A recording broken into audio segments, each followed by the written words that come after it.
call the scheduled budget meeting for December the 4th, 2025 to order after recess. And who wants to lead? Distinctly? Oh, excuse me. Oh no, already it's gonna be a long night. It's early. You haven't even started yet, Yeah. sorry. Sorry, so exciting, wow. It's early.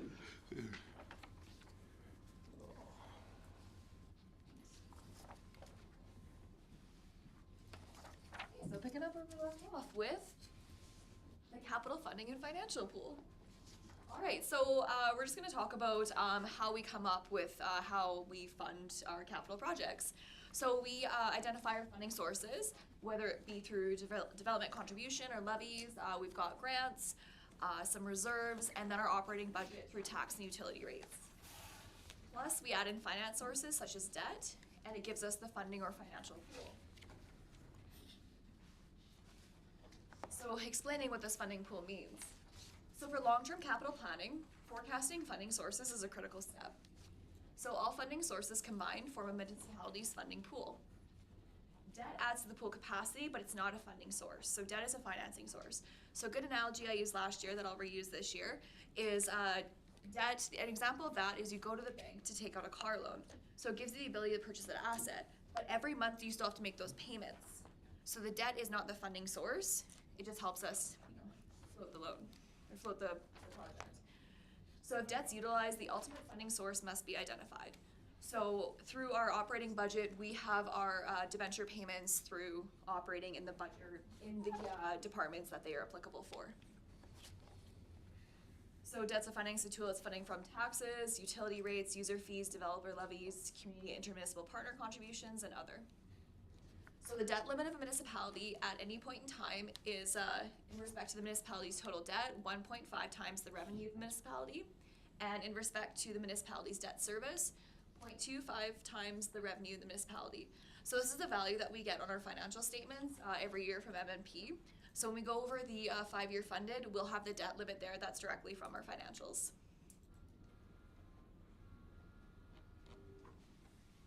So grant continuity is where we're going to start off with. I apologize for how small this is, but I understand you also have it up on your screens. So we got a few more this year as we have some new grants that we've applied for. So we have LGFF, which was formerly MSI. We have the projected balance as at January 1 of this year. So the the actual balance at January 1st, 2025. So then we have the budgeted projects. So again, these are estimates because we haven't completed the year. And it gives us a projected balance as at December 31st, bringing us to the opening balance for the budget for January 1, 2026. The projected balances of what we're going to receive in those grants, followed by the projects for the 2026 year, and our projected balance at year end of next year. So a couple things to note here. These are projects that we reviewed through the capital plan. Starting off, LGFF, CCBF, formerly the gas tax or gas fund. Gas tax fund, yeah, that's the acronym. Then the STIP program, so that one haunts us, the bridge rehab, but hopefully that falls off in 2026 with the completion of the bridge. So the new ones here, we have the AMWOP grant and the CHIF grant. So those just flow through, again, corresponding with the capital budget. Are there any questions on the grant continuity spreadsheet? We've talked a few times during the presentation about the leveling of taxation so that we don't get the spikes and what have you. The Leaders Caucus and at Alberta Munis, they were talking next year LGFF, which is related to the province's revenue, is down probably as much as 13%. Are we putting anything that direction for next year to level our revenue as much as we're looking at leveling our taxation? So in terms of like LGFF capital or operating, or was that like just like the total of the funds? I think overall they told us. Yeah, I don't think they actually specified. Yeah, they just said that because of the revenue drop that the province had 2 years ago, Next year, we would be looking at a reduced pool of about 13%. That's for 2026. So, that's a bit of a tricky one to answer. The unpredictability of the grants does make our job more challenging. So oftentimes we'll rely on what we received in previous years unless we can confirm the balances. If we are anticipating a decrease, then it'll be reflected in the budgeted amounts. So for example, if we were to get 13% less in LGFF capital than what we were anticipating, we would look at the projects for the year and determine whether or not we have enough of a carry forward balance to bridge the gap, or if we have to come to council to look at reserves. If it's something we have prior to the preparation of budget, then we can absolutely factor that in. So if 13%, if we know, if we feel confident in that information for 2026, if it's capital or operating, we can apply it to the budget here. I can have a look going into the next meeting. Council's direction. So, but we have not yet been told what 2026 is going to be for dollars and cents yet, have we? Not for capital, but for operating, yes. No, sorry, capital we have it, operating we don't. I was just gonna say, I think it's the other way around. Yeah. We have our capital, it's 450. Yeah, 455, 503. And I think it's 2027 that we get the reduction. This was the reduction year. This was the reduced? Yeah. Okay. Yeah, but not by much. 13%, Mr. Mayor, members of council. It was, because last year we were 459. Yeah. It's only down $4,000. Okay, good. Yeah. And check it a few times as I was entering the number because it wasn't a significant variance and it wasn't an even number. Okay, good. So, Mr. Mayor, members of council, maybe I'll just make a comment on that. So the LGFF funding, one of the things that the province said to us was they wanted to give us some time to plan for those. And the whole idea was they would give us everything 2 years in advance. So we were supposed to get our number for 2027 in September of this year. That's the number that still hasn't come up. So we know what our 26 is, we don't know what our 27 is. Even though the whole idea around the LGFF was they were gonna give us some more lead time because they've tied it to provincial revenues, not provincial deficit, but the provincial revenues. And averaged over 3 years, right? No, it's tied to that year. But it was So- averaged. So, no, it's not average, so basically what they do is they go back 2 years and they go, so they were supposed to have all their numbers finalized from 2025, sorry, 2024, that fiscal year, this September, which tells them what the LGFF grants will be for all the municipalities in 2027. For whatever reason, we don't have that number. Because Minister Horner was quite focused on the fact that it was going down. So That 13% is probably the next year then. could be hard to say. Okay, no, that's fine. I just wanted to find out if I don't think the revenues are down. I'm just going by what he was talking about at the platform.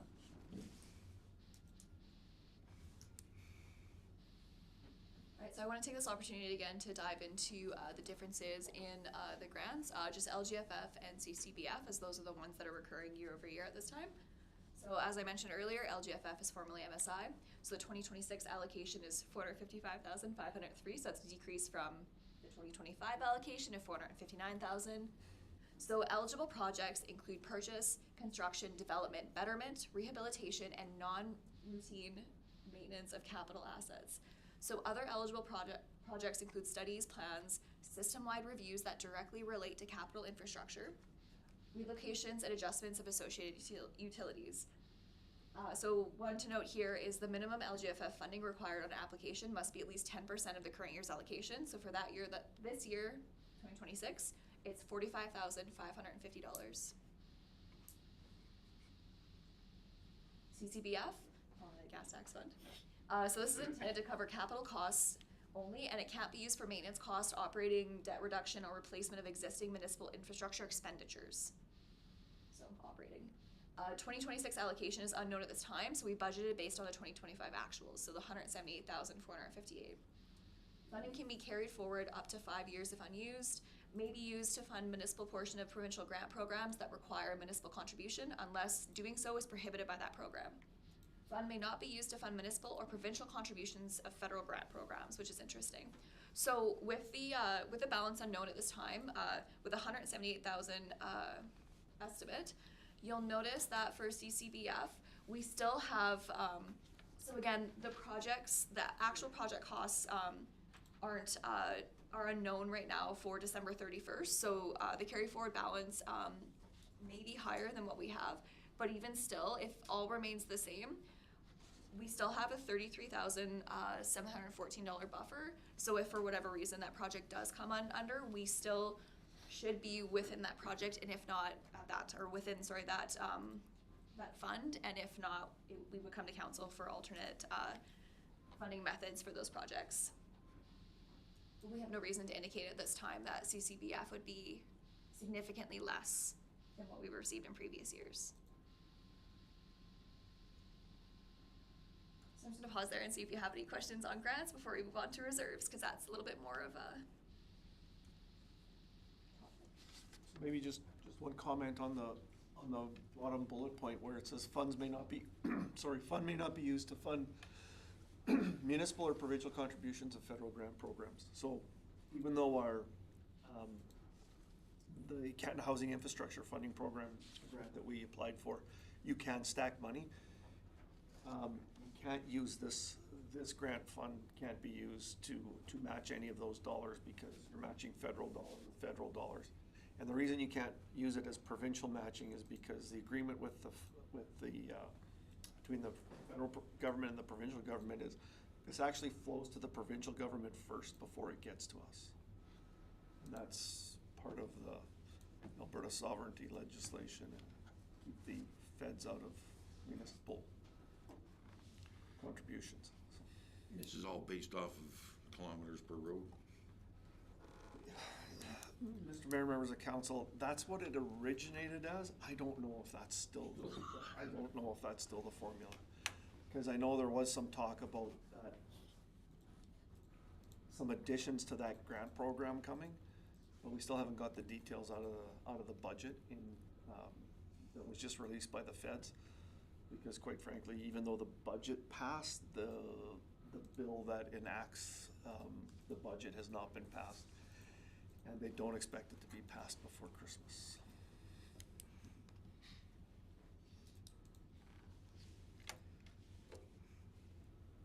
All right, so moving on to the reserves continuity budget.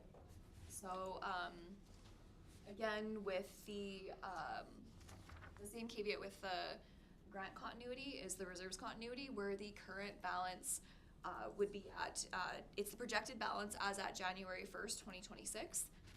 Because several of these transfers are dependent on different factors, like for example, like business license, that's transferred at actuals.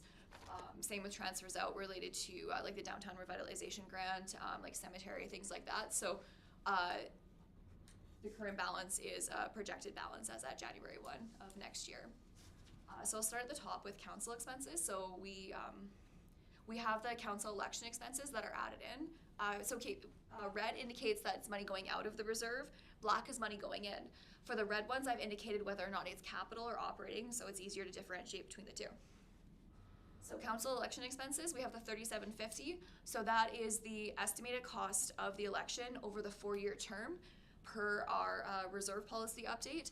So that flows from the council operating budget into the council reserve to normalize the cost of the election in 4 years' time.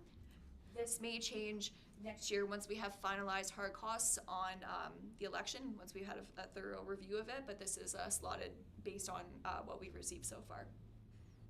Moving on to operating, it's under the administration. So we have the technology reserve. That's the reserve that we started, I think this is our 3rd year of transferring $35,000. So in 2025, we utilized this reserve to normalize the cost of tech expenditures, like upgrades throughout the year. But this year, because we have 2026, because we have that significant data management system upgrade coming up for Diamond end of life, we are not utilizing it for that. We're just going to specifically utilize it for this Diamond upgrade assessment, the $50,000 out of capital.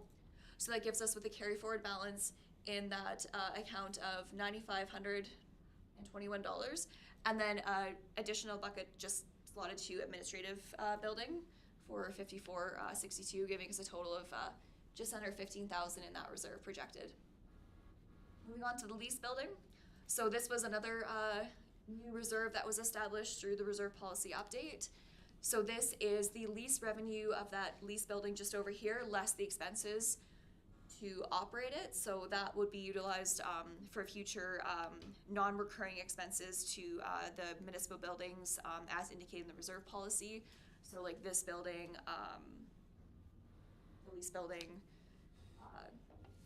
I won't go too much into the detail in the reserve policy. I just want to give some additional context for everybody so you guys will have all the information.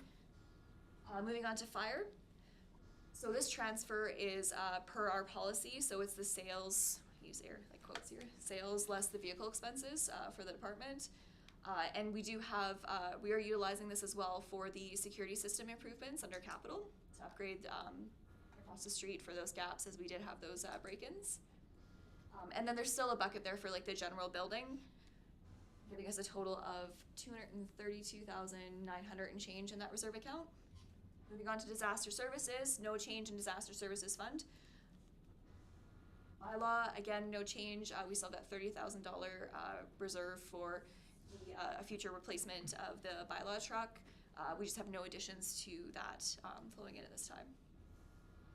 So streets, sidewalks. So we have sidewalks capital transfer of $100,000. This was an initiative that was started several years ago, and we've maintained it here for future capital of sidewalks, which is really good just to kind of keep in the back of your minds, as last meeting there was some conversations about whether or not council could direct administration to look into the cost of like adding some new sidewalks. So this is just a potential fund that could maybe fund this project. So just highlighting the importance of continuing to add to funds like that so we can have those significant expenditures in the future. We are utilizing within this reserve to fund the V-tool for the toolcat, $11,000, so that'll bring the general street reserve down to $6,000. We have a $75,000 amount for inclement weather or snow clearing that is unused, and then the bridge funding of $112,000, which will be utilized upon completion of the bridge, which hopefully is in 2026. Okay, moving on to water and sewer.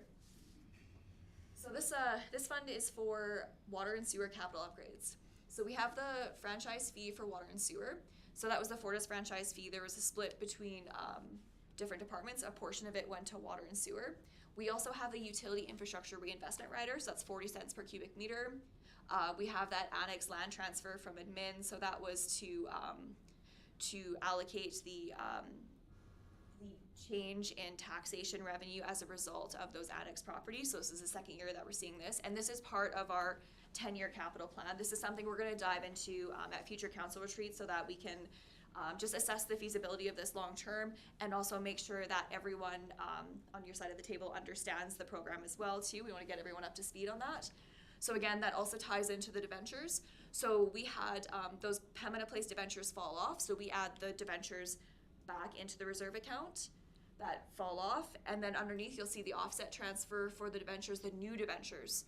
So as debentures fall off, we're transferring them into reserve to normalize that expense, and then we are taking a transfer related to the new debenture and transferring it back in.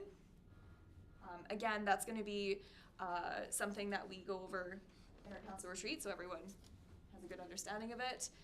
And then we're going through all the capital that Garnet talked about. I won't dive into it for a third time during these meetings, but you can see those listed there under capital. And then reservoir inspection, I didn't put operating, but that is operating.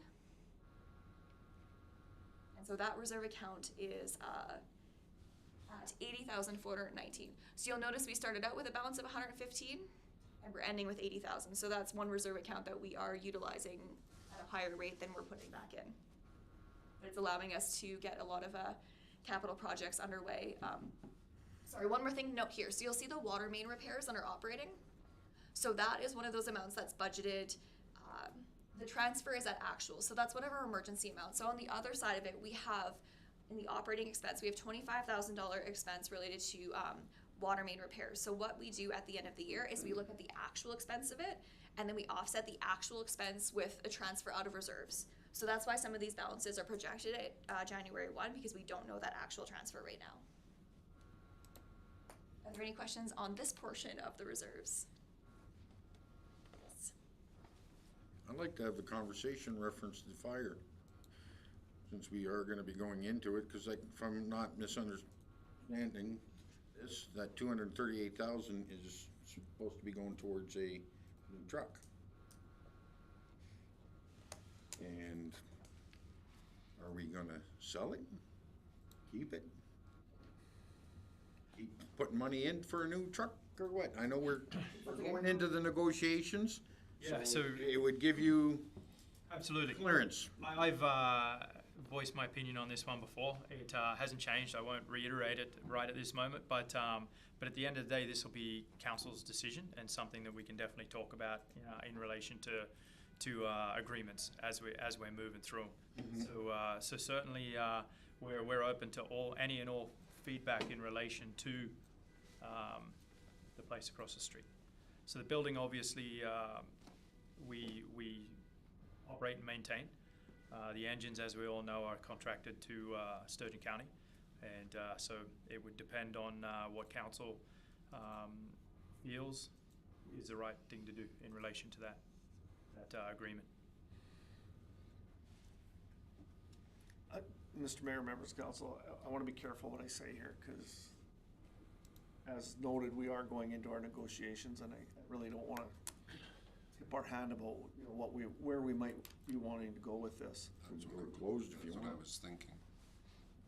Do you mind if we go to close for? No, I'll make the motion to go to closed sessions for, I don't know the number, but intermunicipal relations. Yeah. Intergovernmental relations. Yeah. I'll call that question. All in favor?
Counselor Spicer, Motion to come out of closed session?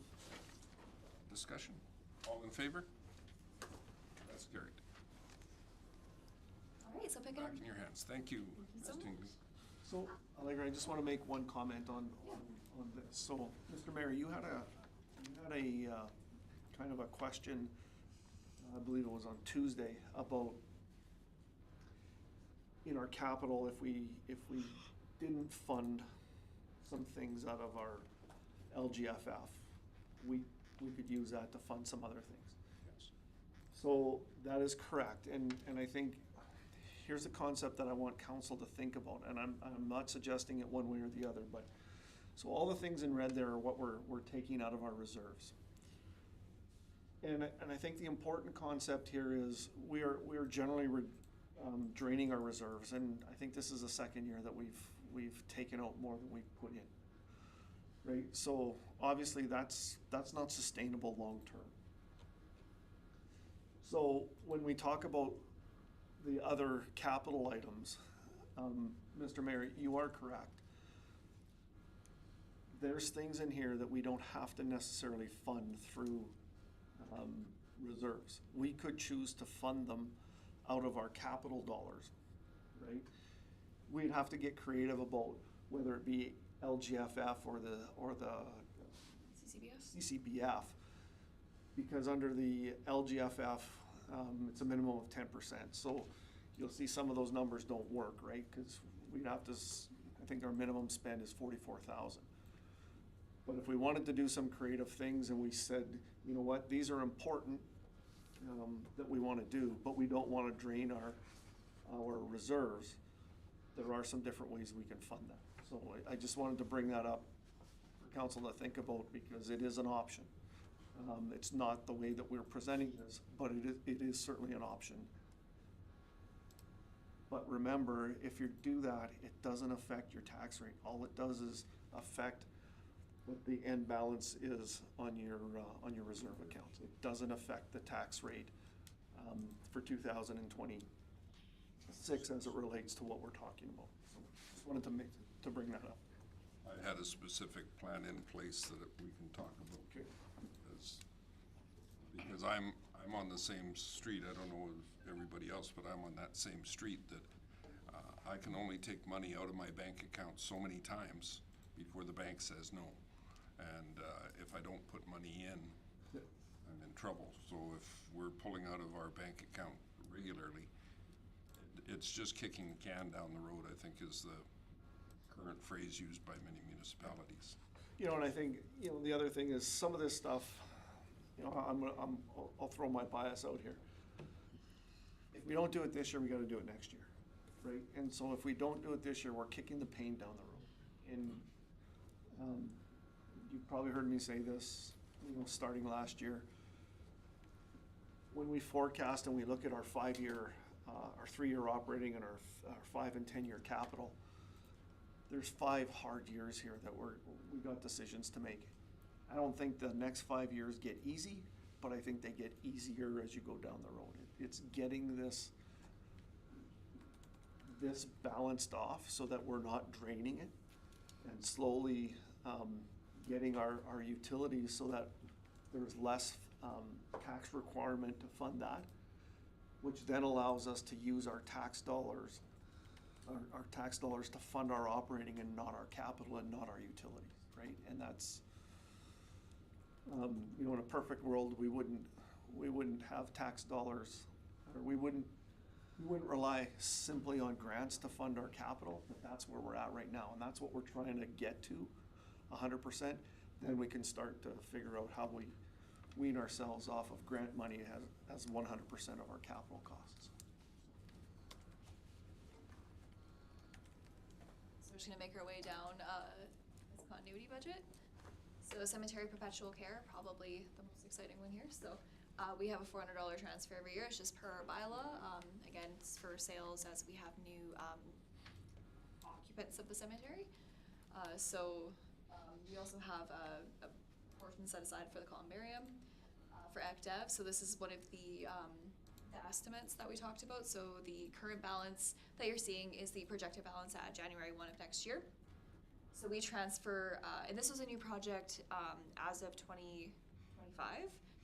Really great initiative. So what we're doing is we're taking the full revenue from the business licenses, we're transferring it into this reserve account to then reinvest through the downtown revitalization grant back into our community. For planning and development, we have some carry forward reserve funds that you'll see there. We are utilizing part of it as the NRED matching grant, the $45,300, because there is no longer a requirement for us to have that contingency for Rosaterra per my discussion with Ms. Lane. Under the pool, no transfers coming in, just balances carrying forward, building reserve, future pool option replacement, $119,000. So again, this is a dollar amount that doesn't come close to replacement value for the pool. And parking lot at $28,000. So special projects, again, I just want to remind you that the reserve policy allows council to use these pots at their discretion through a motion. So these are just per previous direction. We do have a transfer going out for the Arboretum through operating of $1,800. So that one is being utilized to maintain that beautiful space there. So we do have a little bit of a, I have to get closer so I can point to it. Okay. So you'll see this temporary funding of the ASFF. So that's what we discussed in a previous council session. That was the School Foundation Fund levy that was under levied in 2025 that we will be recouping the costs of during our tax process for 2026. So we temporarily funded it out of special projects. So we're putting the funds back in. I did, however, I'm so sorry, I'm gonna get your space. I did, however, put this in the wrong column, but it kind of made a little bit of a happy mistake at the very bottom. So it, I don't know if you guys are Bob Ross fans. So I do have these printouts, which maybe I should have handed out earlier because it makes everything a little bit easier to read. What are we doing at the parking lot? Are we paving it? So the funds are just sitting there for future allocation. So if it is council's direction, we can utilize that for a future project, or it can be reallocated for something else. As we've done, like an example of that, the skate park, it's sitting there as a skate park, but we had utilized it for a portion of the dog park, which is a project that is carrying forward, or has fallen off this year.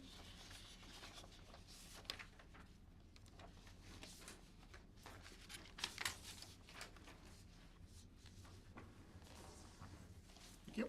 You're welcome. Okay, well, Makes more I sense. just want to interrupt you for a second. So I just did some quick research on the LGFF. So this year, it, 800 million, which was down 3% or 3.5% or whatever. So the total pot this year, or this coming year for all the municipalities was 800 million. In 2027, right now, they're projecting it, not confirmed, projecting it to be 870 million. So that's about an 8% increase.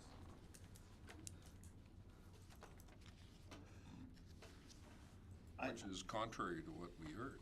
So I had, why I looked at you earlier, Mr. Mayor, was I had this discussion with a couple of my colleagues and they went, he's talking about the deficit, not the revenue. Just because they don't meet their overall projections, like it's not based on the province's bottom line, it's based on their actual revenue. And so what happens is every once in a while, they expect revenue to be X and it only hits Y, so they're still in a deficit position. But that's not how the LGFF is funded, it's based on their actual revenue. Yeah. Not Next year. projected. It's a, yeah, so when they're, This year is low. This year, the revenue is really low because of oil and gas prices. that's gonna hit us 2 years from now. Not, right, that'll hit us in 2028. So I'll circle back to how that error in the wrong column impacts the total. here. So you'll see for 2026 allocations, so what it does is it normalizes our 2026 allocations. So with the inclusion of that $56,000, it actually understates what we've actually utilized out of reserves. So with it removed, we can see the true cost of how we are utilizing the reserves this year, which is shown on the screen for $84,911. However, it does overstate our total projected at 2.1 million. The total projected is just under 2.1 million, so the 2,081,792. So working our way through Pembina Place. So we have the rec agreement transfer. So it's the matching contributions. So $50,000 from the county, $50,000 from us. So the $50,000 comes out of operating, and the total goes here. So we have 3 projects out of capital.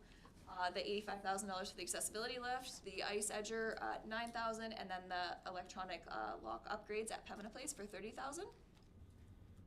And then with gas, so that it's gas because that's under the gas realm of our Department 91, but it's our general utility reserve, so it covers all of our utilities.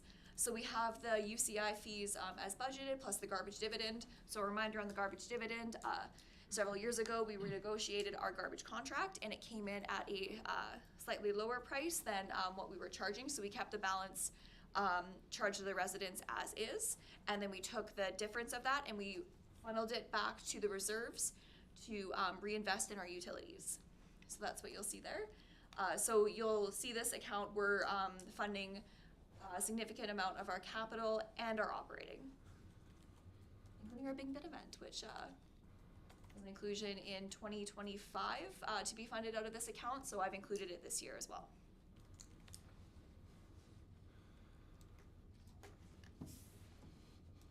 The income from this is strictly from sales? I'm sorry, which? The income? It's strictly from sales. From the gas utility? Yeah, on the general utility. Yeah, it's from the utility UCI charges Yeah. every month, yeah. How do we add something to it? We increase the UCI. No. Add a revenue stream that, I mentioned it last year, the year before. Gas Alberta Inc. dividends, when we do get them, Oh, yeah. throw them right into the reserve. We can. Would you like me to include that as an option for council? We're not getting any this year, but just so you know. But in generally, we normally get, I think last year's was around 15 grand. So we're not getting any this year. No. So I'm going to confirm. We don't have anything budgeted. So, Yeah, I don't think we've ever budgeted anything for it, no. No, it just comes in. It just, but that's something that I mentioned, I think I mentioned it last year, that it should go directly to reserve. And that could be part of the reserve policy update too, because I want to review that every single year just to make sure it's current and it's working for us. So that could be something that you bring forward at our next. Oh, now I gotta remember? Oh, we'll remember. We'll remember. Yeah, so just for councils, because it's not budgeted, when we get revenue that's not budgeted, it just gets dumped into general revenue as, like, without it'll get coded to something. But without us having, the reserve policy says, hey, when we get these dividends go to reserve. They just get added to general revenue and they get eaten up in, whatever, surplus or deficit that we might have in a given year. So if that is what council wants to do, we can bring it up and, when we do the reserve policy. If that's what council wants to do, that's how we'll write it, that goes in and then it Not goes. just, like you said, cause it's It's unbudgeted, right? Because you don't want to budget for it and then not get it. Yeah, cause we don't even, year to year, it's different. It could be 8 grand one year and 32 the next, Yeah. depending on gas sales, right, so.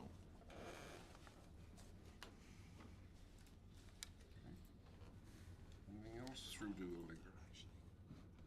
As soon as you said, yes, income. Perfect.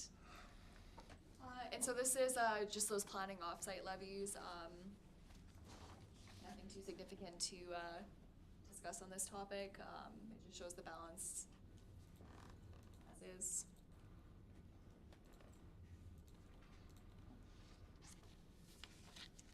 The good news is we're gonna keep 300 not 350, because we spent some engineering.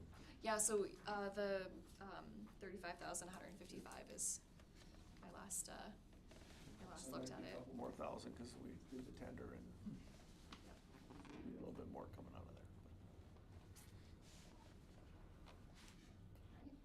Down to, some more counting things.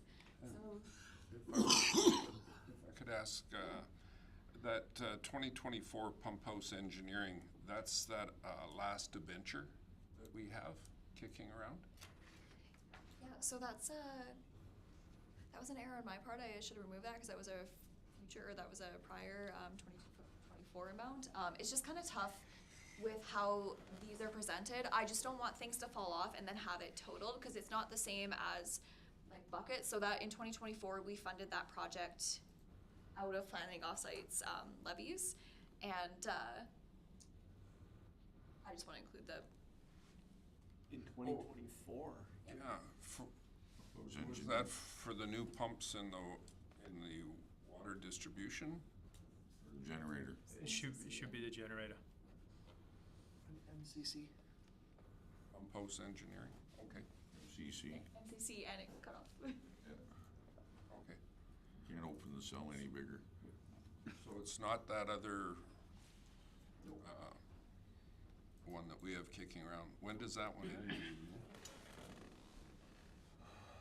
The debenture, it was originally taken out for the pump house behind number 3 T-box, but then it got reallocated to something. I know that we have some debentures falling off in December of 2026. I don't recall off the top of my head which debentures are falling off at which times. But if that's information you'd like during like the budget deliberations, I could absolutely. It's gonna be one full year yet before we see it. Okay. Remember, we've already allocated it. It goes back to Closer? the water. No, I understood, but I just wondered what that timeline was. There's only, after next year, I think it's next year, there's only one left, and it doesn't, and that's the big one for. The ice plant. The ice plant, and it doesn't come off till, I think, 2035. Okay, thank you. All right, capital gap. So it's legislated by the MGA that matching funds be identified annually for the annual capital gap budget. So for the 5-year capital plan, the funding pool is calculated and it's subtracted from the needs list to determine the capital gap. So it's important to remember that the numbers are cumulative. The capital gap forecasts the growing gap as capital needs utilize funds.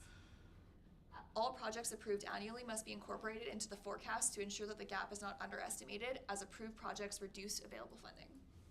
The capital gap is an essential tool in determining the long-term capital challenge.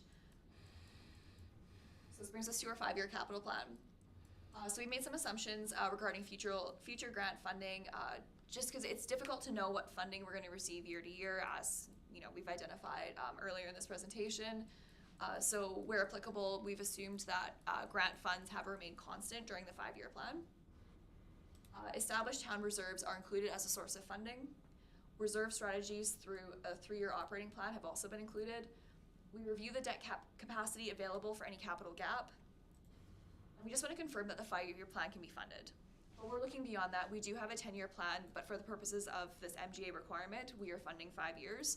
But ideally, we would like to get to a point where we have a 10-year funded plan so we can continue looking forward more than 5 years.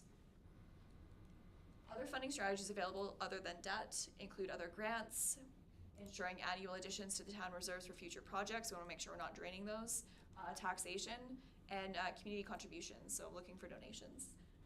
The plan is intended to show focus to attainable projects and show the gap in funding to seek alternatives before the project start dates. And this is a document that is reviewed annually by council, as we are doing right now. All right, so 5-year capital plan. So we have 2026, which is in the current year. The top part is the summary capital expense and the potential funding pool. So for 2026, that's the proposed funding pool that you saw with the proposed capital budget. Brings us to 2027. So you'll see a breakdown of the 2027 projects per our capital plan, listed as sidewalks, streets, infrastructure, buildings, vehicles, and equipment, and it brings us to the total of 1.9 million. And then how we plan to fund that below. So GFF, CCBF, town reserves, and taxation. Again, this is just a plan. This isn't something that's set in stone. This is something we review every single year. And you'll notice that it's a little bit light for 27, 28, 29. As we come into a new election term, you'll note, like, with the capital plan, the 5-year capital plan, and the 3-year operating, it was difficult to make a decision as to what we were looking at long-term without having the opportunity to sit down with all 7 of you and discuss what the next 4 years are gonna look like. So we wanted to leave some room as well. So we've included critical items that we need for the next 4 years, including, which year is it? Buildings, vehicles. So in 2030, you'll see the 996,000. So that is that's primarily the estimate of the replacement engine. So, Mr. Mayor, members of council, as Allegra said, you know, we kind of left it alone in 2025. We didn't have that workshop with council. This will be probably a full day discussion that we'll have a workshop with council to say, okay, we need to build out what our next 4 years looks like for the council so that we can start. Part of this is we can start applying for the grants that might be available for some of these, right? Because if they're a council priority, you know, you don't always get the first time you ask. Sometimes you got to ask 1, 2, and 3 times. So having this and having our council, and this will probably happen after we have our retreat and our strategic plan discussion, because that will form a whole bunch of what ends up going into your 5 and 10-year capital plan. And it gives us the opportunity too to not just compile like a needs list, but also a wants list too, and look beyond like just keeping things afloat. Like as mentioned earlier with the with maybe like a new sidewalk somewheres in town. It gives us the opportunity to kind of get creative with funding strategies as well, like reach out to municipal partners ahead of their budget cycle as well, get into like their 3-5-year plans, so you know we can kind of lay the groundwork for that. Maybe reach out to community groups to see if someone wants to take initiative, like the Redwater Family Rec Association with the pump track, like things like that. So yeah, looking forward to the next year 5-year capital plan. But for now, it's top part is just a summary of the capital expenses per our current plan, summary of the potential funding pool through grants and reserves and taxation. So it gives us the funding pool, and the next slide shows us the surplus. So we have or shortfall. So we have the cumulative needs list, so that was the top part, and the bottom part is the cumulative funding, and then it gives us a shortfall. So the shortfall for 2026 represents debt, as well as 2027 and 2028, and after that it falls off. So those projects for 26, 27, and 28, those are part of our 10-year plan, the long-term capital plan for the utility, like the underground infrastructure. So we have below that the debt capacity available. So that again is through our M&P financial statements, number provided to us, and it's cumulative, so you'll see that every year it's dropping off. And that's something that we need to always be cognizant of. We want to make sure that we always have a buffer with our debt capacity in case something happens, and we need to utilize that for some critical piece that's gone wrong. Hopefully that never happens, like knock on fake wood. So it gives us, yeah, our debt capacity available and then our 5-year capital gap.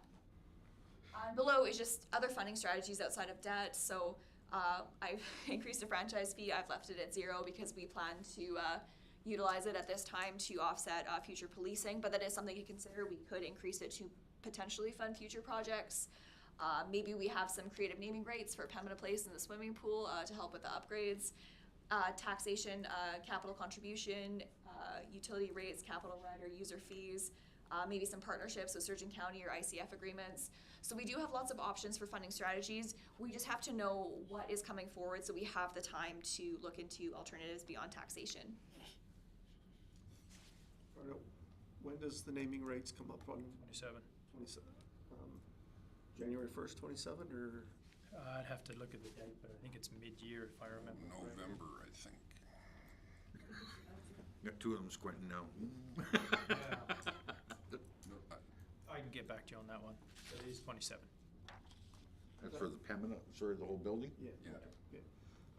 I bring that up because that's an example of, you don't wanna start that 2 months before it finishes, right? And if it's part of our funding strategy here, like if we're going to take those, you know, naming rights, and if we do get an increase, it's part of what council can do is say, look, we're gonna, you know, we're already have X amount of dollars in the operations.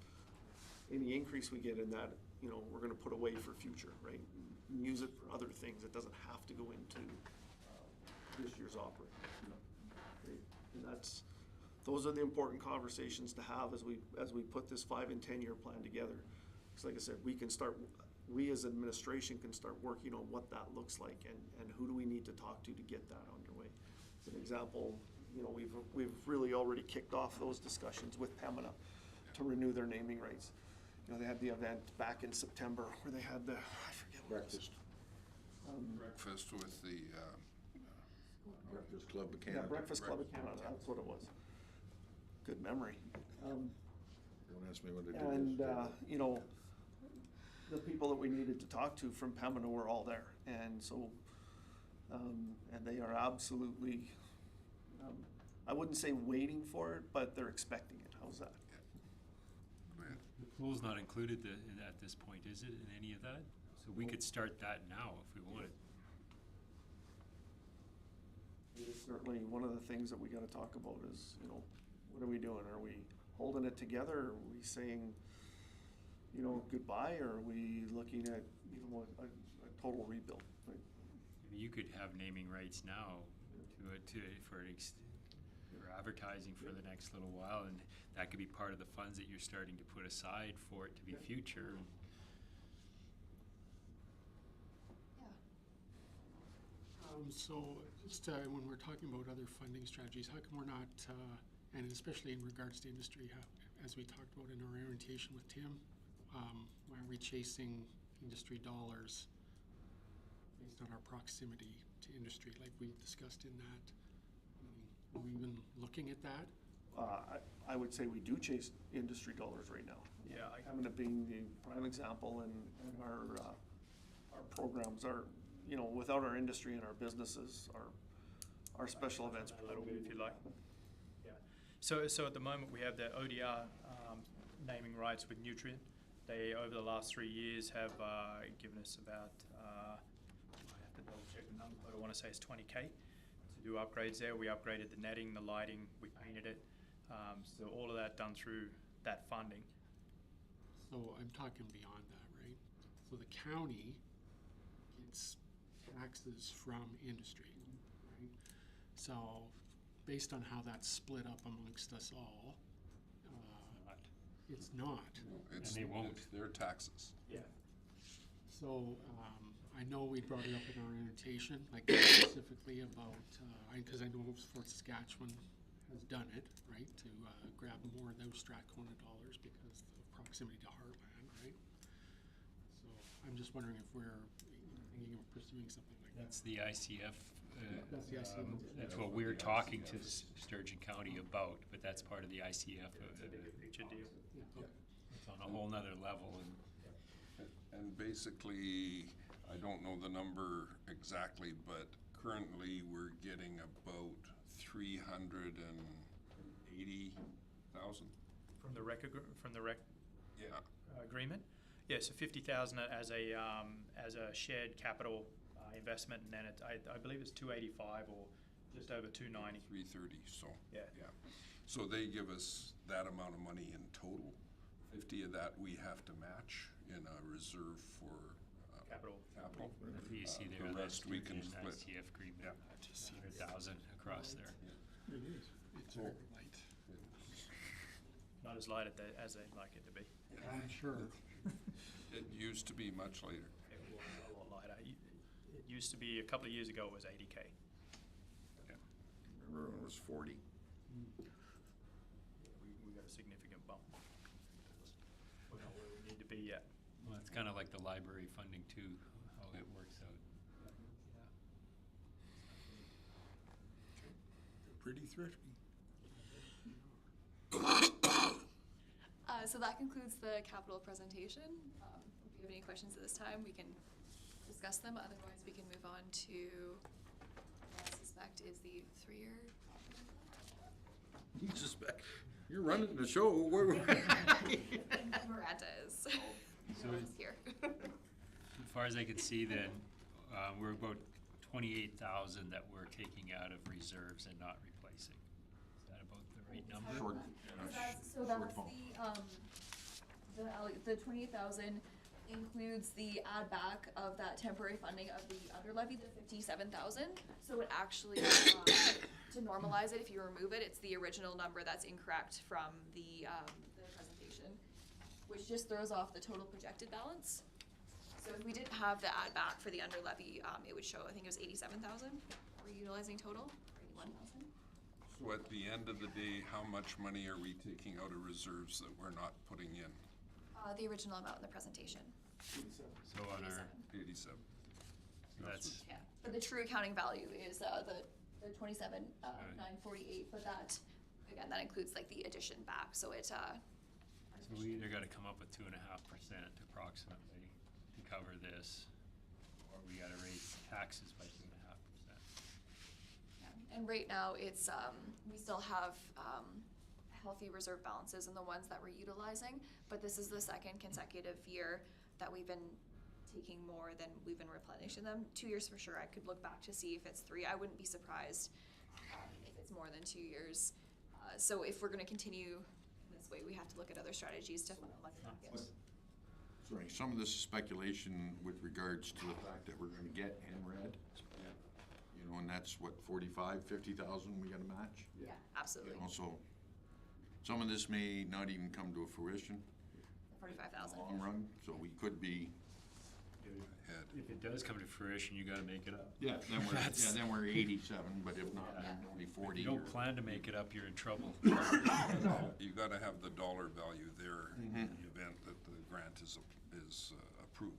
You can't just, you know, Mr. Mayor, members of council, just make one comment on that. Like, one of the things that we still have to do, we're projecting, you know, some of this thing, like, as an example, our underground utility projects, right? We're projecting those out 10 years. So we have a pretty good idea of what that's gonna look like 10 years from now. Some of these other ones, we haven't done that on, right? And we've only projected them out 2 or 3 years. And so it's one of the projects that we gotta get to say, look, what does this look like over a 10, a 15, or a 20-year period? As an example, Mr. Davison brought up the facility assessment reports. We know what all those numbers are, but we haven't done that last step to say, okay, so now that we know that here's kind of what we're looking at, short-term, long-term, medium-term, what years do we actually put those in? Because when you graph all that out and you put it all out there, there will be years, you might even have 5-year periods where you're depleting, right? Where that's what the plan says, right? Your expenses come in at such a rate that, you know, in 2026, 27, 28, 29, and 30, you're gonna be taking out more than you're putting in.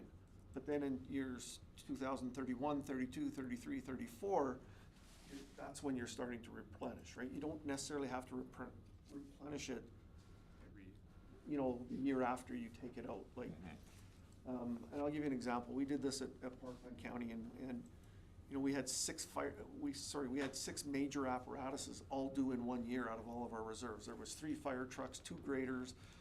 Well, of course, your reserves are gonna go down. But over the next, you know, 7 years, you're starting to replenish that, right? So all it means is that you can't have any major expenses in those years where you're down because you don't have the ability to offset it, right? So those are your risk years, if you It's will. like the diamond upgrade assessment. We're taking 50,000 out of it. We normally only put 35 into, so you get a negative 15, but next year that will be back It's and gonna be 35, it's gonna be 35, it's gonna be 35, because you know you until have the that. next 50,000 hit. Until we actually, well, and then we're gonna have to deal with, so we've done the assessment, we know we've gotta replace our system, now you gotta fund the actual replacement of the system, right? That's gonna be the bigger one, right? So, I know we'll all have some questions and some wants and what have you after the 3-year financial plan. So I'd look for a 10-minute recess from council so we can get wrapped around the financial plan and.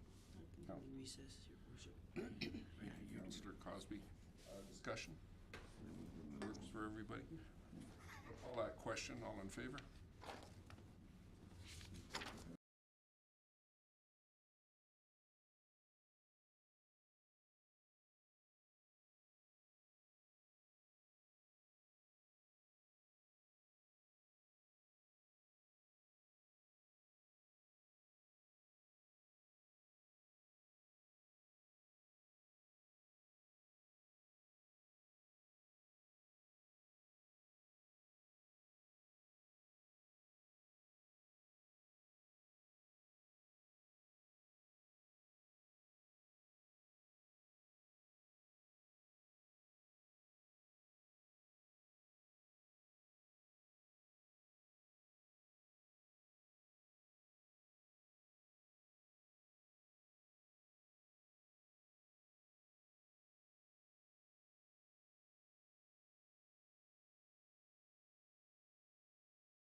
good. Okay, I'd like to recall a meeting after recess, and I believe you're taking us to the 3-year financial plan. Is that correct? Absolutely. Right. So the 3-year financial plan, as I mentioned with the 5-year capital, the 3-year financial plan is not as robust as we would expect it to be, as we haven't had the opportunity to sit down and discuss what projects you might be wanting to incorporate, any changes to service levels, etc. You'll recall with the financial plan last year, we had the following year, so 2026, we had that significant spike, and you'll see that that is more normalized for the financial plan this year, but I will dive into that as we get to those slides. Just a reminder, this is a legislative requirement per the MGA, so we have the annual budget requirements for operating and capital, as well as at a minimum, written 3-year financial plan and written 5-year capital plan, which we are reviewing tonight. Multi-year plans do not include the year in which they are prepared, so this will be 27, 28, 29, and you must review these plans annually, which we are doing. So long-term financial planning benefits and drivers. The primary benefit of long-term financial planning is to identify future financial challenges and opportunities, allowing the leadership team to plan ahead and develop a roadmap to minimize or eliminate challenges and take full advantage of opportunities. So a really big one here that we've talked about is normalizing the costs of recurring expenses, such as the replacement of like water and gas meters. So just looking at opportunities like that. So over the past year, we've been focusing on developing reserve strategies for anticipated future costs and both operating and capital to help mitigate the impact of taxation in the year the expense is incurred and normalize that expense year over year. So the financial plan, some minimum standards. So in addition to Section 283 of the MGA, the Municipal Corporate Planning Regulation establishes a minimum standard for the content of financial and capital plans.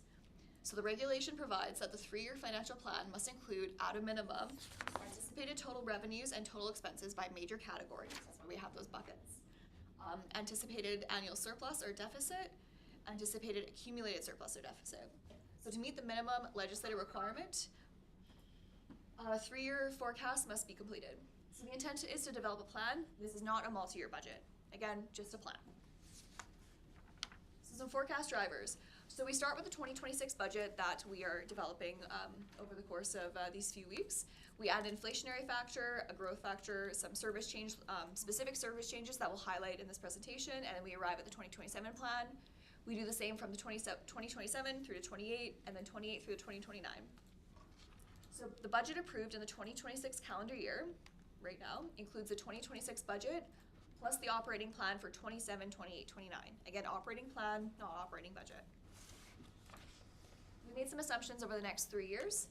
So although inflation is sitting around the Bank of Canada target rate of 2%, inflation projected remains at 3%, because we want to err on the side of caution. There's a lot of volatility when it comes to the costing of certain things. So we just want to make sure that we err on the side of caution for 28, 29, and 27, 28, 29. So we have a growth at 2% per year for certain items such as wages on top of inflation. Operating federal and provincial grant funding assumptions for the 2026 operating budget have been carried forward for 27, 28, and 29. As we receive more information, we will make more specific changes to these grants as they are budgeted.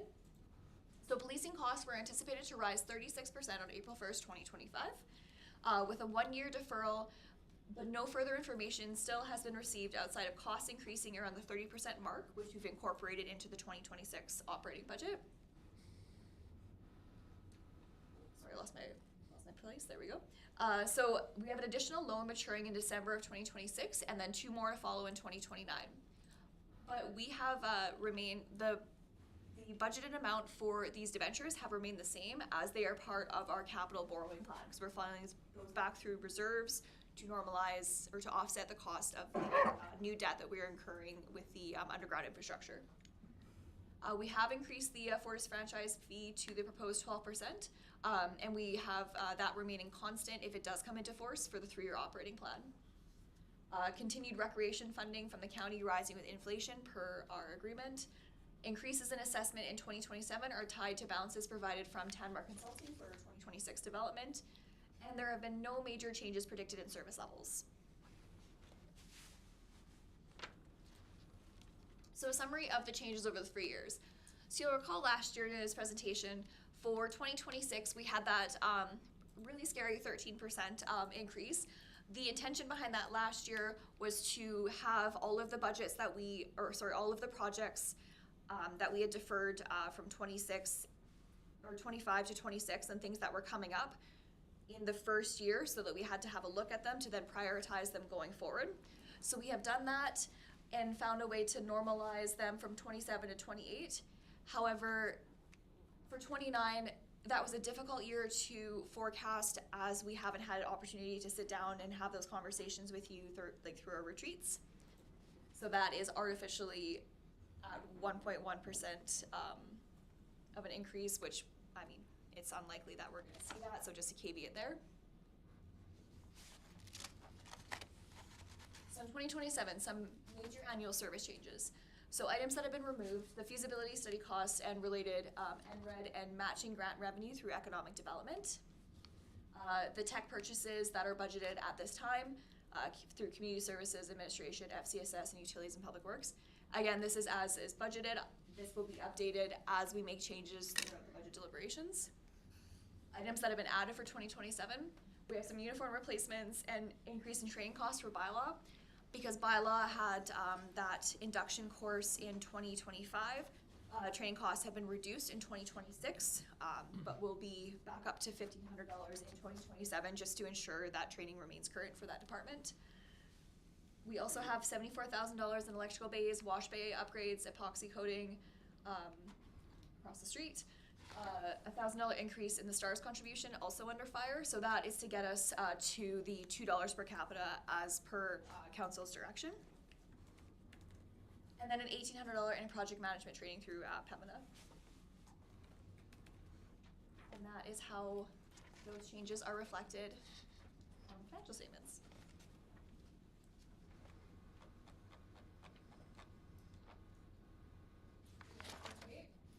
So 2028 major annual service changes. So the items that are removed, same as what we saw previously. So the uniform replacements and the $1,500 in training. Again, because the training is going to be every 2 years. Again, the electrical bay is assuming that that project moves forward. So added items, an additional increase in the STARS contribution. We'll wait to hear back from council regarding whether or not you want to continue with the incremental increases in the STARS contribution year over year, as it is $1,000. We have added a $150,000 master service plan through transportation, and then a $40,000 communications contract through administration. Again, this is just a plan. This is not a budget. These will be conversation points through the next year. And then for 2029, so this is where we've removed some items, but nothing has been added back, as it's uncertain at this time what council's direction will be for the next term. So removed items, the $150,000 master service plan, and then the $40,000 communications contract. So summary of the 2029 plan. So reviewing our reserve objectives. The reserve policy is a policy that we review every year. We want to plan for future operating and capital needs, and as well as contingencies. We'd like to minimize debt and interest on capital projects, generate investment income by maintaining that higher cash balance, support strategic cash management, and some risk management planning. In terms of reserve stabilization, with administration, we're going to continue with we have continued with a $35,000 annual transfer for future tech expenditures. I'm not sure why fire isn't formatted the same way. But we're going to continue with the allocation per the policy of sales less vehicle expenses for future equipment, so approximately $1,550. Again, that's an estimate. Transfer will be actual. Streets, $100,000 transfer for the cover of future capital costs. So that was the $100,000 transfer for the sidewalks capital that brought us to the $291 in the reserve budget in the previous presentation. Utilities, continuing with the capital investment charge, so UCI, and utility infrastructure reinvestment rider, that UIRR. At the same amount as the prior year. So the garbage dividend strategy to continue to increase reserves as well. With Pembina Place, the continuation of the $100,000 transferred to reserves annually per the REC agreement, so the 50-50 cost share of the town and the county. For his franchise fee, so we have that proposed increase from 10 to 12% in the 2026 budget to cover the future policing cost increase. Again, continuing to develop reserve strategy that works towards normalizing recurring costs over a longer period and reduces the town's reliance on grants to maintain critical infrastructure. It's a quicker presentation than previous. Any questions on the three-year plan?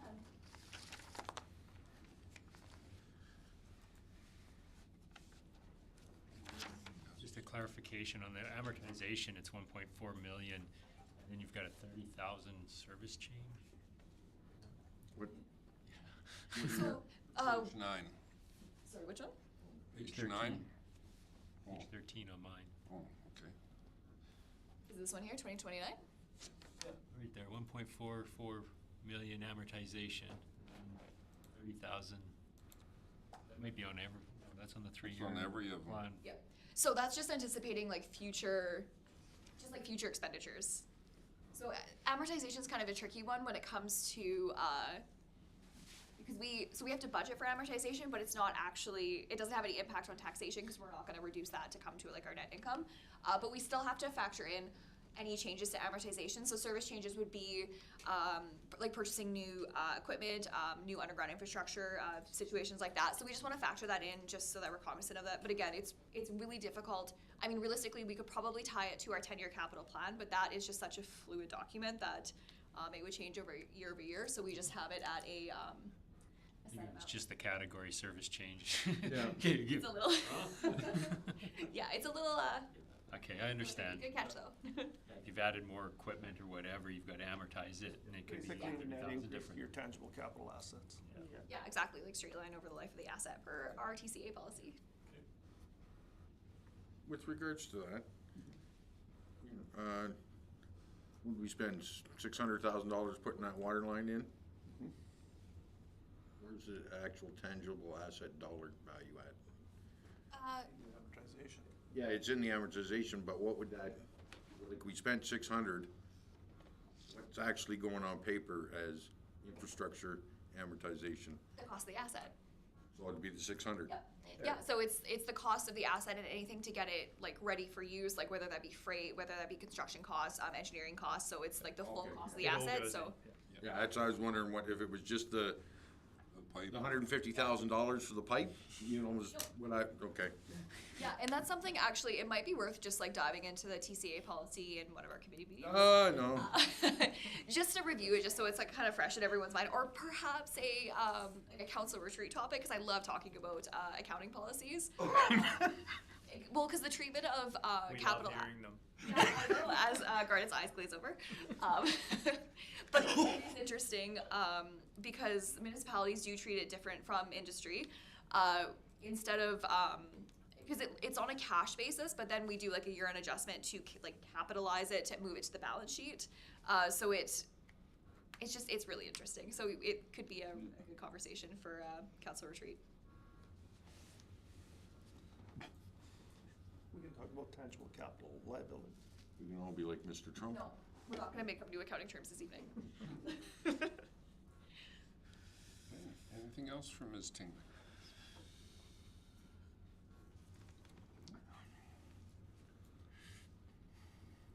So the final presentation this evening is the fees and charges bylaw changes. So this was a new initiative for last year to include this with the budget deliberations, which I think is a really great recommendation by Mr. Sheffield. So this allows us to review, oh, Garnet is holding the presentation hostage. I am not. Every single one. It's the culprit every time. Down to the bottom. For sure. Click on that. Fees and charges. Yeah, so the reason for the inclusion of this is it allows us to review our fees and charges compared to a cohort group to see if we can see if there's any changes that make sense, and then incorporate it with our budget as well. So with a lot of those revenue accounts, we incorporate the changes to the fees and charges as applicable, and then we also look at the historical values too, because we want to arrive at it kind of like our best estimate for the coming year. And has Has everyone had a chance to bring this presentation up in front of them? You guys are good to go? All right. So, what are user fees and why do they matter? So user fees are the charges that ensure that the people who directly use a service or product cover some or all of the cost. Without these fees, the cost of the services would need to be subsidized by general taxes, placing the burden on all taxpayers instead of just the users. So a really great example of this is our utilities. And that's been the intention with our utility rate review too, is to ensure that, or to try and get to more of a user pay system as opposed to being subsidized through taxation. A little bit more difficult when we talk about the bigger assets like Pembina Place. That would be tricky to navigate. So in terms of strategic alignment, looking at service excellence, economic and successful growth, and destination of choice and affordable community. So revenue distribution, just see how much our user fees impact our entire revenue composition year over year, makes up a significant chunk of our revenue. And it would be so much more helpful if I had percentages. I will include that for next year. But it's almost on par with taxation. So when compiling this information, we look at our cohort groups and comparators.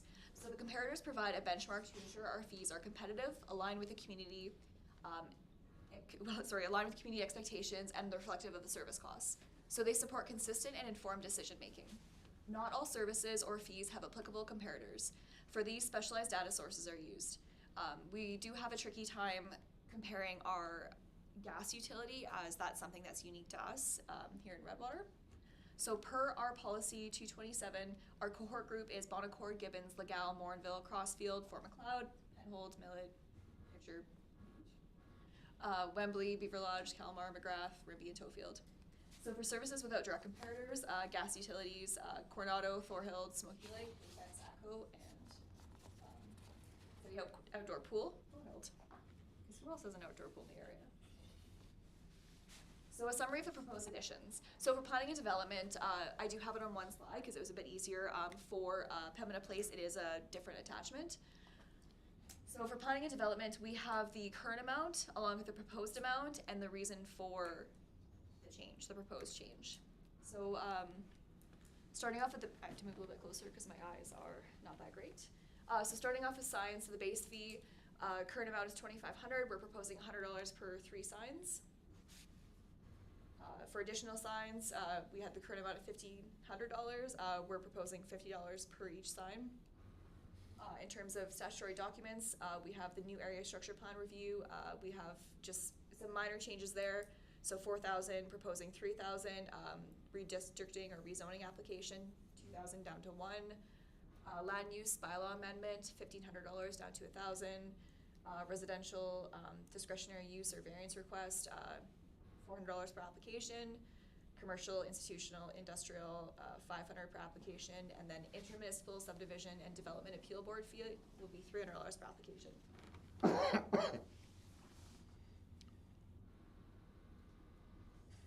This is per Miss Lane, so I cannot quite speak to this.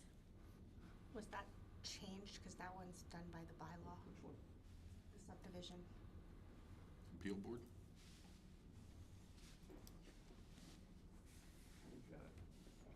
We'll look at it. Sorry, which one was that? The last one. The intermunicipal subdivision and development appeal board fee? It's a mouthful. I think that's what's in the bylaw, I think. Just a couple notes on these ones, if I could, Mr. Mayor, members of council. So, you'll notice we reduced, actually most of these, they were pretty high in comparison to our cohort group. I think the other thing, a land use bylaw amendments, even at $1,000, the idea is not to make it prohibitive for people to come forward with a land use bylaw amendment. The idea here is to recover the costs of bringing your MPC in, et cetera, et cetera. The note on this one that I'll take the heat for this one. I've waived a lot of these fees, especially the one that we're doing right now, for the, council direct control. Again, kind of our mistake, you know,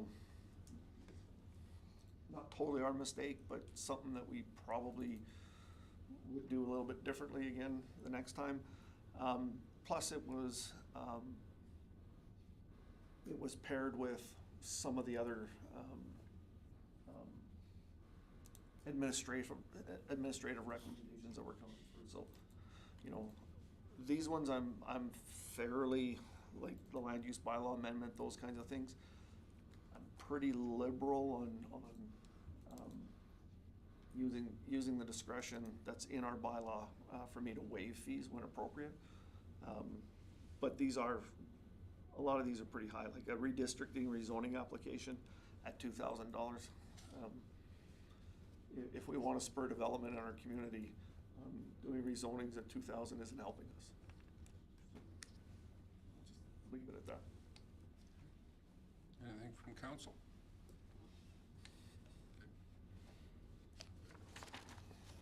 I should have included this at the beginning too, but what'll happen next is this will be part of the RFDs for the budget. So at the same time that we pass the budget, we will be presenting the updated bylaw for the fees and charges.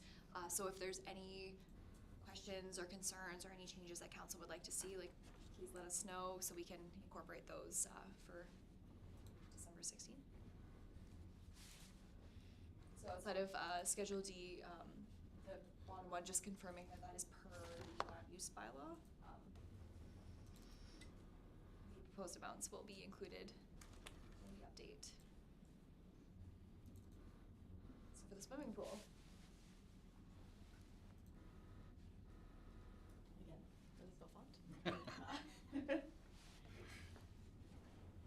So overall, with the swimming pool, this might be,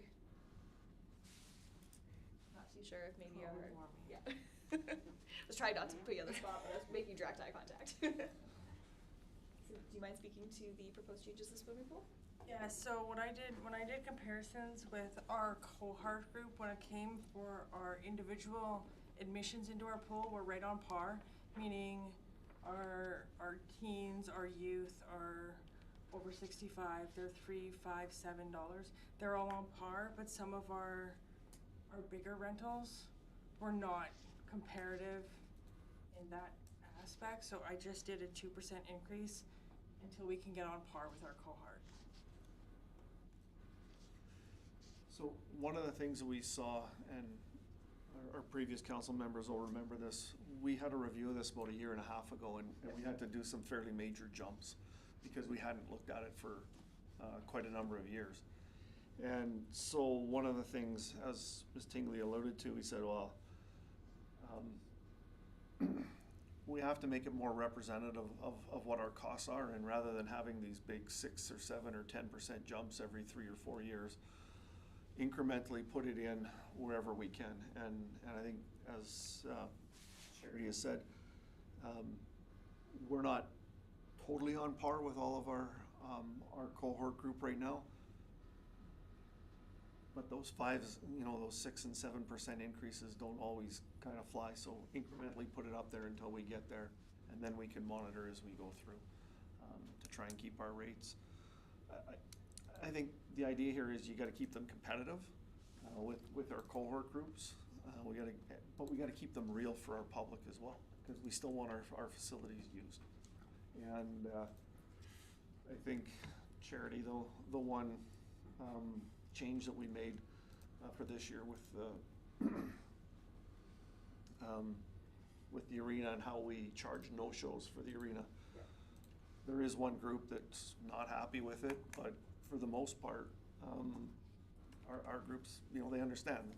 We have to, we've got a business to run in those areas, and they understand that for the most part. Again, it's never going to be 100%, but I think the majority of our user groups, they understand. And I don't think it's been a big hardship on them, but I could be wrong on that. We did have one group where they canceled their entire team. We held it for the whole summer, and they canceled their entire booking for the rest of the season. and they did get assessed the $500 penalty.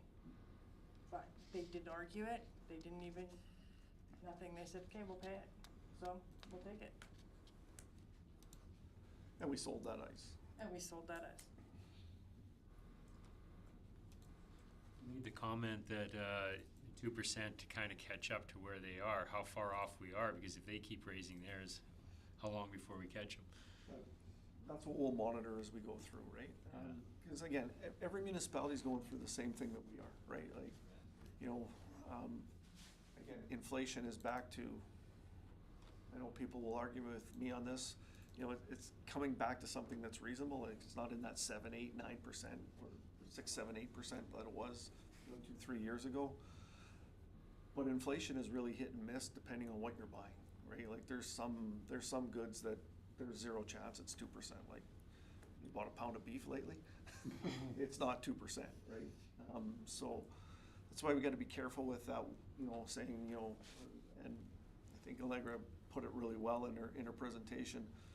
We've kept 3 because, again, the goods that we buy aren't the same thing. We buy more beef than we do, you know, candy bars, kind of thing. So. Thorhill's hard to go with as far as the pool rates because they subsidize it across the entire county to pay for. Like, they don't have any fees. If you, as a youth going in, you can just go use the pool. Waste management covers that cost. Yeah. Because the county doesn't have much to do with it, it's Footspa. Yeah. Friends of Thorvald Swimming Pool. You know, and I'll give you the same, you know, we do the same thing with our public skating. Like 2 years ago, you know, we ran our public skating, we had to have somebody there collecting $1 or $2 or whatever it was, and it was costing us staff time. Well, we threw it out there for companies to sponsor, and it took us, what, 3 weeks to find a sponsor for the entire year of public skating, and now, it doesn't matter whether you're a kid or an adult or whatever, you know, public skating is sponsored, and we're getting the same amount of money or more than we were collecting on, you know, the fees as people walked up. So it was a benefit to us because we don't have to have that staff person sit there. With that toonie. And, you know, the public wins because they're not paying anything now. Go ahead. So there's no changes to the season pass? I don't believe we changed any of the season passes. It was mostly just the rentals and our swimming lessons. Our swimming lessons were way lower than other places, so we reduced the cost of them, which is actually going to be good because we have to have an instructor do that. So.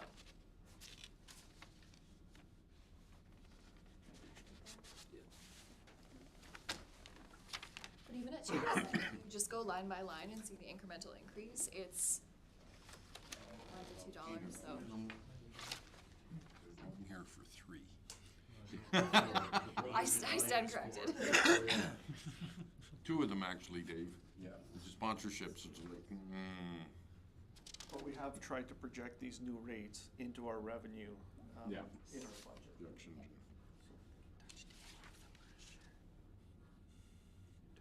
And so after this presentation too, if you think about it for a bit and you're like, hey, this one rate kind of looked off, like let us know too, so we can have some time to have a conversation about it before we prepare the RFD as well for these updates. So with Pembina Place, again, the 2% differential was used for the same reasoning that Ms. Melnick provided earlier. If you'll refer to Schedule G for, it's in the same format too as the pool. It just, there was no way that I could have it look nice on this slide without it being teeny tiny. So I've outlined the changes. So with Cultural Center, so the following areas were changed by the 2% differential. So Cultural Center, rentals, the add-on cost for the bar cooler area, setup and takedown, over 100 people. So the kitchen-only rental rates were increased, arena lobby rental, the cultural center for youth programming, fieldhouse rates, excluding the day passes, but including the child youth birthday party rates. Ice rentals from January 1 to March 31st, and then from April 1st to December 31st. Equipment rentals, linens increased from $1 to $8. the golf lounge weekday and weekend rates, and the curling dry floor rental rates. So again, these have all been increased 2% per Schedule G.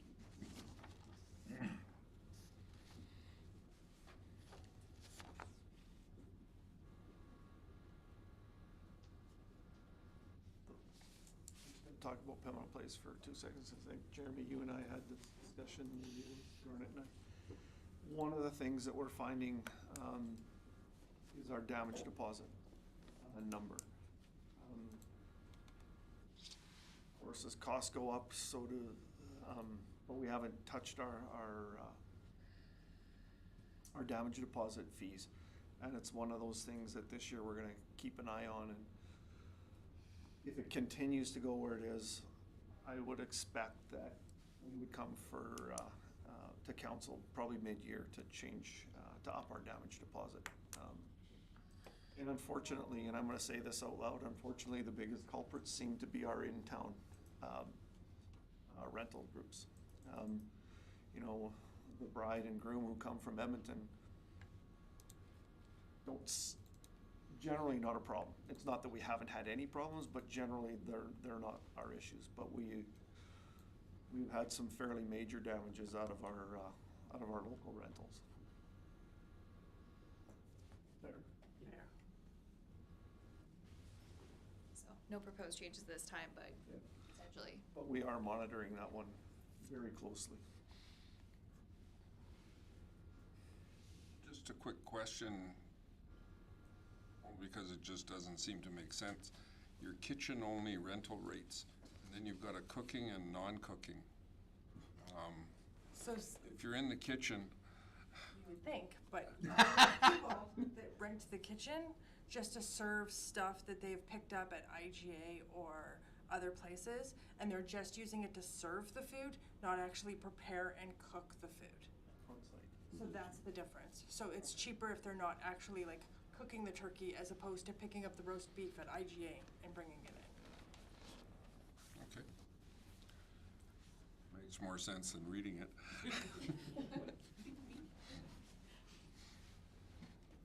All right, so if there's no other questions for Schedule G, we will continue with Schedule G. So the following areas had local nonprofit daily rates removed. So now we only have profit or nonprofit rates.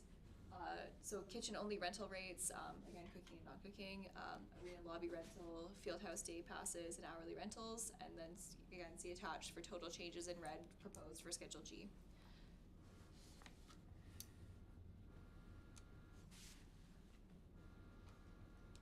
So there were no proposed changes to Schedule A, B, C, E, and H, so administration, tax and assessment, public works and utilities, bylaw services, and economic development at this time.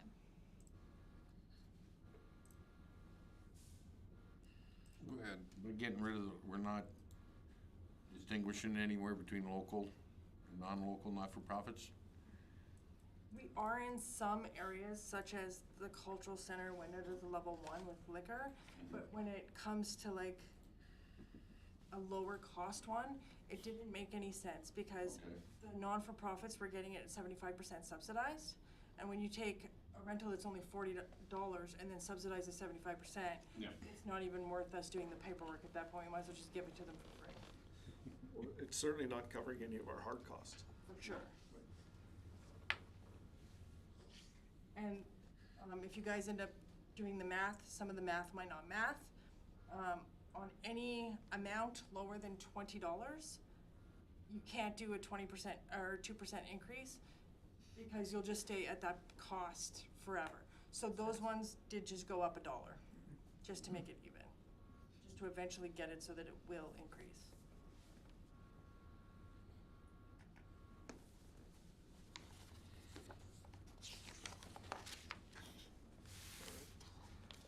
And that concludes the fees and charges update presentation.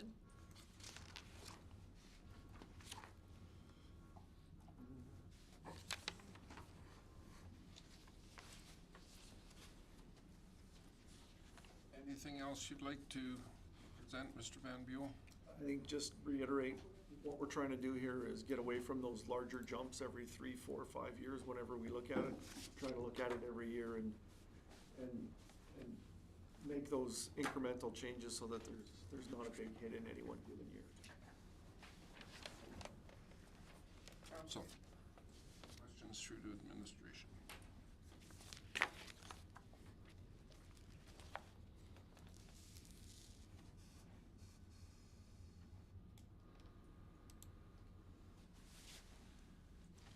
Given us a lot of information. Is there anything you'd like to see adjusted, changed, something you'd like considered, not considered? Asking them for impacts of changes, what you'd like to see different? We wanna go through the, Is it printed off? I thought we were gonna send it out, but I could print it. if we have time, we'll give it to them now. So we have prepared a potential list. It was trying to find a format to. Just before you run down that road, at our council meeting, I want to say 3 or 4 meetings ago, 2 or 3 meetings ago, we had a agenda item for the Watershed Alliance, and we said no. But I tried to flag it, but it didn't work. There was a note on one of the slides about the Watershed Alliance, and it was contrary to what we had at the So council meeting. they asked for, when they came to council, they asked for an increase, right? They were asking for an increase. As it turns out, the increase they were asking for, I think, is $46. We could revisit that one, because we do $1,250. I didn't even think we were part of it, because I think thought last year we even said, as information. I thought we were. That's why that's why I questioned it at the council meeting. But then when I saw it on, and I think it was one of your slides, if I'm not mistaken, with one of the numbers on the side of it. Package that we sent out. Yeah, it was in that original package. Under memberships. I think it's under the council too. It's in the email you sent out? Yeah, because it shows up in the council budget is where it shows up. Because that was the direction last year, if I'm not mistaken, to include it in council, that and. So I guess my question now is, it something we're including in our budget, or is it something we said no to at council completely? Well, that would be for, like, it's in this budget, right? Like, it's included in the 2026 budget. We paid it in 2025.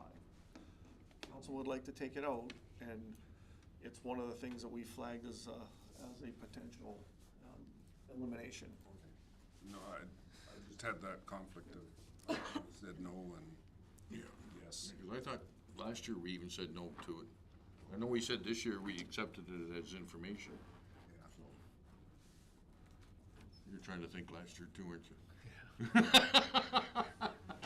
Because I know they do come to the Life in the Heartland meetings, and they do have some very interesting information, and they do some really neat work.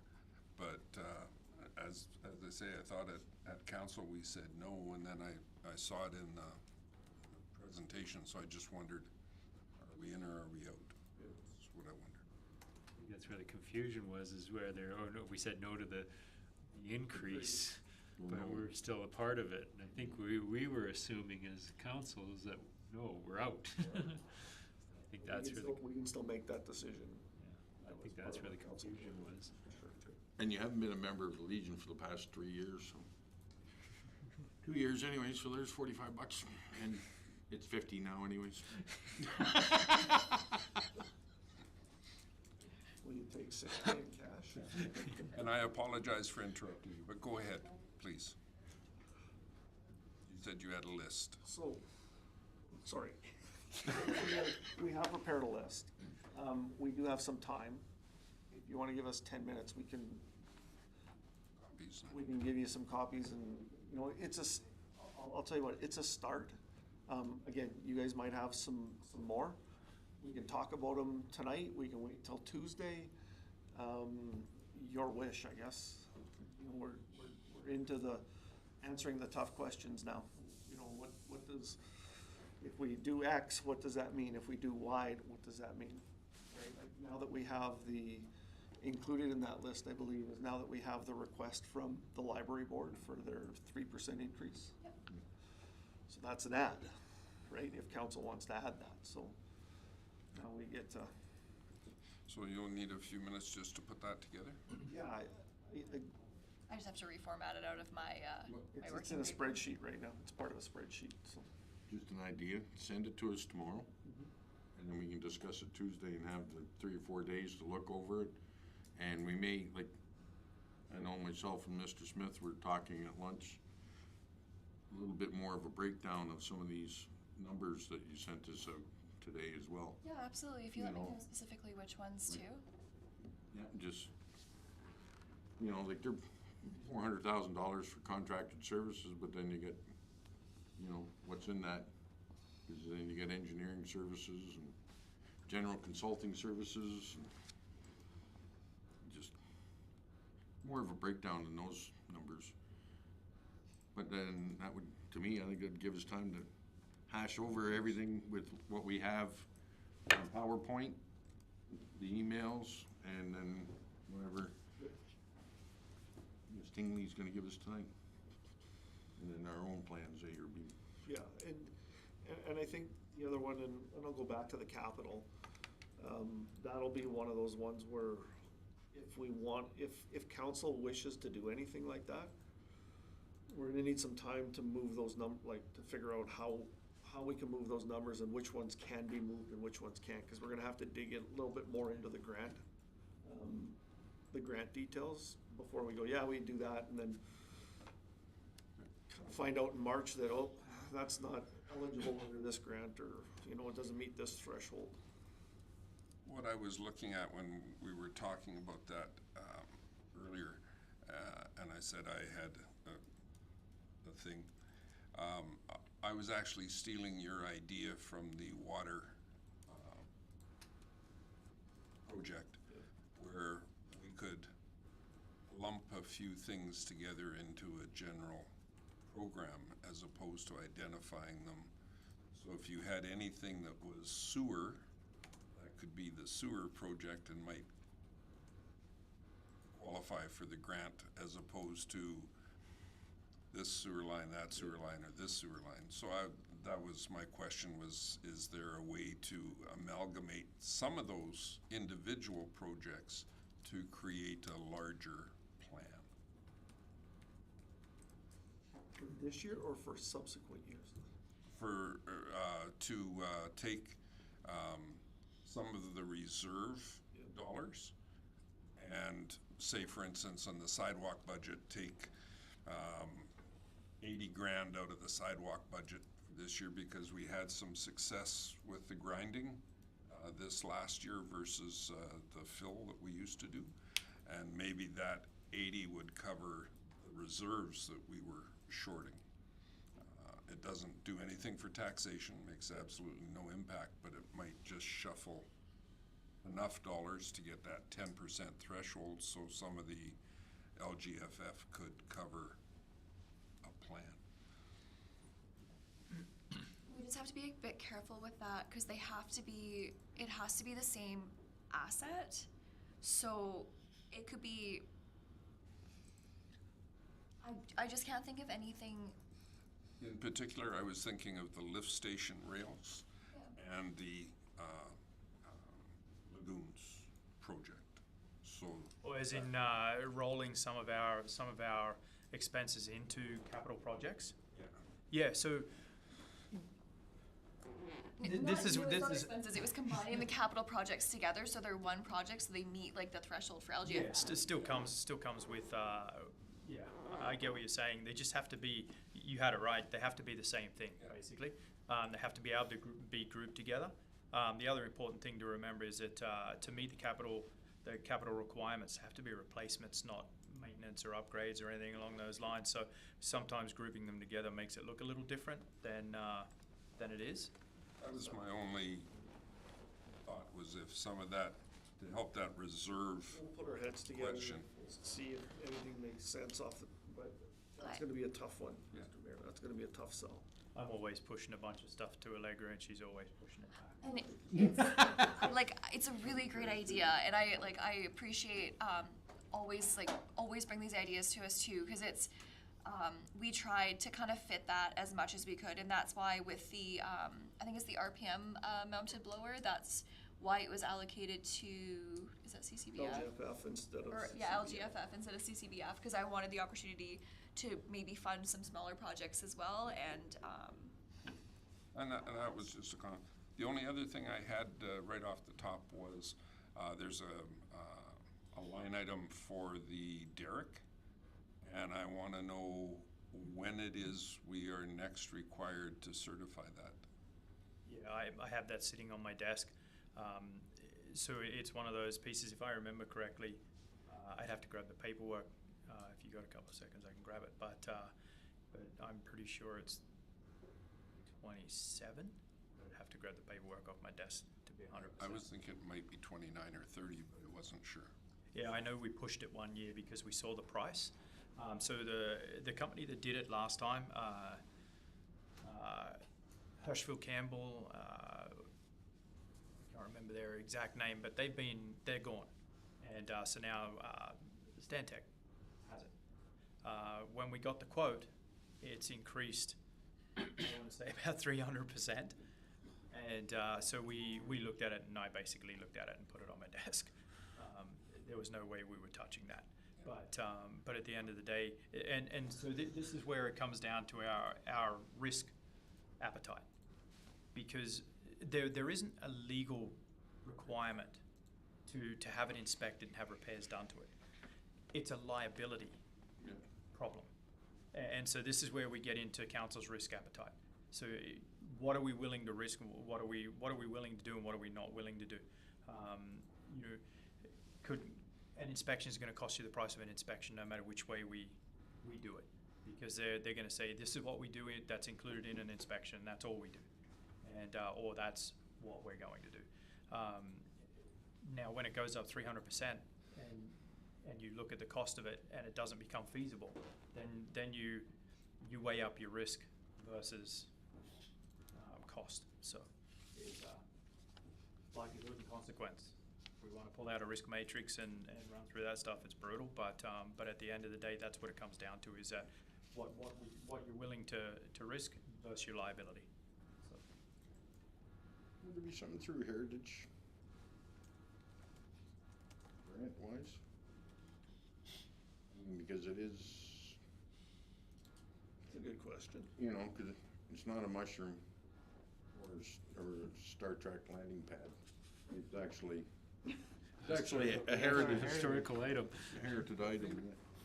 If I'm not mistaken, Mr. Smith, that was a requirement that got thrown on our table. I think your last term. That's not the original slide of the derrick. I don't remember. We had to have that engineering firm removed, and they've. Morrison Hirschfield is who it is. Sorry, the name just came to me. And we had to put one beam in to make it happy, if I'm not mistaken. So, but I thought that was insurance that threw that out. I thought it was insurance, Yeah, yeah. that's. It was Stanley that did the work. They did a bunch of footing work, cement. They put a couple of beams across. Morrison Hirschfeld did the inspection. Stanley carried out the work. In saying that, since that work was carried out, we have done a number of changes to the derrick in order to make it so people can't climb it. If you remember our little friend that decided to climb the thing. So if we want to talk risk and liability, there's definitely been some reductions there. So structurally, there wasn't a lot of work done. They were just basically add-ons. Yeah, so if I remember correctly, the cost was in the $70-something thousand to have the work that was done there. And it mainly consisted of painting and adding some lights. The main cost was electrical to get a couple of lights on there. At levels, they didn't pull the ladder out. We did that ourselves. But a couple of channel beams were replaced, and that's pretty much it. Garner, what did we do to make it less likely to climb. Oh, we removed the ladder and we put a hatch on top of the cage to make it so you couldn't get inside it. But I mean, you know, it's an interesting thing. It's a monkey bar is what it is. It's a big monkey bar, and some people treat it as that. But at the end of the day, we certainly mitigated a little bit of risk there. There's other things that can be done, but I can grab that document and have that price out to council tomorrow if we want to talk about it. The price, you said?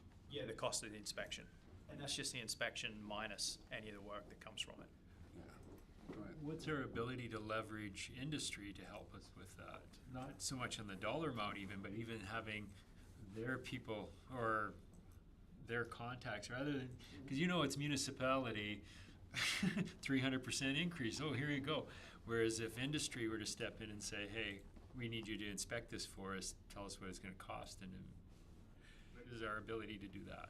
Yeah, that's an interesting question, because at the end of the day, that again comes down to we're sort of at the mercy of industry and our relationships. But at the end of the day, I believe there's only a few companies that will actually do them. I would wonder about their qualifications because they no longer Not use. them doing it, but them having it done for us, because their buying power is like, Leveraging their buying power. that's what I'm going at, is Yeah. use their leverage rather than us coming to it, because they know our risk Yeah, I'd be abhorrence is interested. pretty high. I would be interested to test that theory. Like 25 or 30 years ago, Esso would send their derrick people over and check it because that's what they used. They just don't use that equipment anymore. So, but to become the sponsor for it and what have you, they built it originally. Maybe they should look. Maybe we could talk to them. But they could use their buying power Yeah, to leverage exactly. the inspection. It's certainly something we can look at. I don't see why we couldn't. Certainly, you know, we do have actually, I should talk about that. We do have a company that we've recently had talks with in relation to cooperative purchasing, and they may have something that we can use there as well. I haven't put that out to them yet, but so that's probably the place I'll go first, because I'd like to see what they can come up with, even if they have that expertise in house. But yeah. Because I seem to remember that all of a sudden just came out of the woodwork that we had to get it inspected. Because we had to get the water tower inspected, I want to say on a 5-year term. Yeah. The old water tower that isn't here anymore. But I don't know why all of a sudden that derrick popped up as had to be inspected. Do you have anything? No, I think It that was was, for insurance reasons. Insurance will get you every. Yeah. So. Don't get Dwayne said. No legal requirement, but I guess they could come out at any time and require it. So Yeah, I just saw it on one of the slides, so that triggered. yeah, absolutely. So, looking for a motion to recess to Tuesday 6 o'clock, at 6 o'clock. because we got nothing on the schedule, so. I do want to bring up the fact that Councillor Butcher has a problem with Tuesday due to a medical situation that's arisen. But we will do some work to work with her so that she can join us virtually. We'll make that training. Yeah, okay. Okay? Good. Make the motion that Okay. recess to next Recess Tuesday. to Tuesday at 6 p.m. All right, hit save.